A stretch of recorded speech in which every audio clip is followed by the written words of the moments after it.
I'm Lee Spencer with RacinBoys.com. I'm here with Brad Keselowski. No driver is hotter than you are right now going into the playoffs. I know, you're sizzling.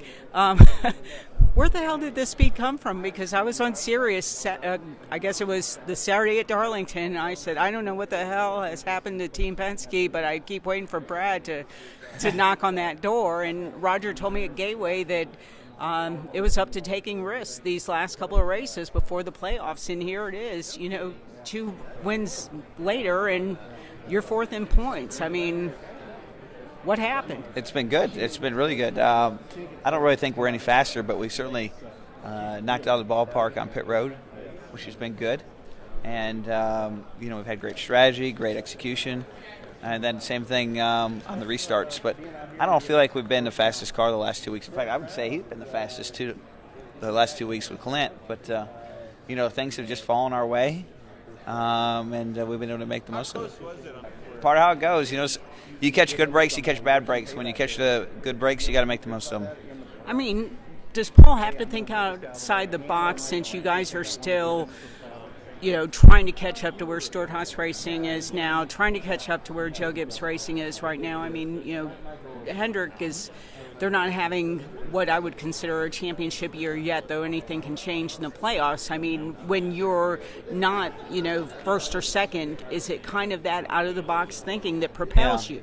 I think what's interesting about this year, Lee, is that normally when you can run in that 5th to 10th range, you're kind of contender to win races. But the top 3 or 4 cars this year have been so much faster than everyone else that it's not good enough to be a top 10 car. You need to be a top 5 car to have a shot to win. And we've been a consistent top 10 car this year, but usually when you're a top 10 car, you're like a 10th, maybe 2 off. This year, being a top 10 car, you're like 3, maybe 4 tenths off, and that's just not enough to win. So those things in mind, they make a big difference. Roger had indicated that maybe you guys found something after Bristol or around Bristol that might be helping you guys. If so, I don't know about it. I feel like we've been pretty consistent with what we have, and the conversations I've had with my team, we haven't been doing anything different.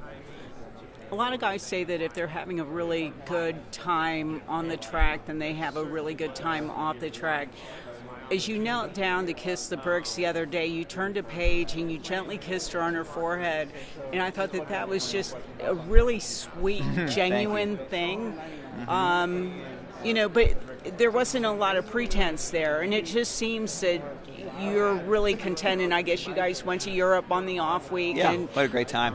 Really rested and look prepared to tackle these 12 weeks. Yeah, that was a good battery recharge, and then winning these 2 weeks was a good personal battery recharge, and then winning these 2 weeks has been a great professional battery recharge. And so collectively, we feel ready to go for these few weeks. So you're right, that was a surreal moment and really special to me. I remember Mark Martin saying, "No, this could be my last win." Between Talladega and Darlington, did you ever have those moments of when are we going to get back to victory lane? Oh, yeah. A lot of frustration. Of course, we did win Daytona in the Clash, which nobody counts, but we do. We do. It's a win to us. It's a trophy and the money and all that stuff. It's just not a registered win, I guess, on the point sheet. So it didn't feel like 29 races to me, I guess is what I'm trying to say.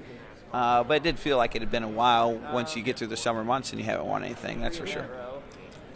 Have you and Joey are so close that through these kind of trying times, have you relied on each other to just kind of get you through the lows? We definitely bounce things off each other and try to figure out ways that we can push the Team Penske together. And if you get through this first round, second round, can you top 5, top 10 your way to the Final Four? Because absolutely. Yeah, we can.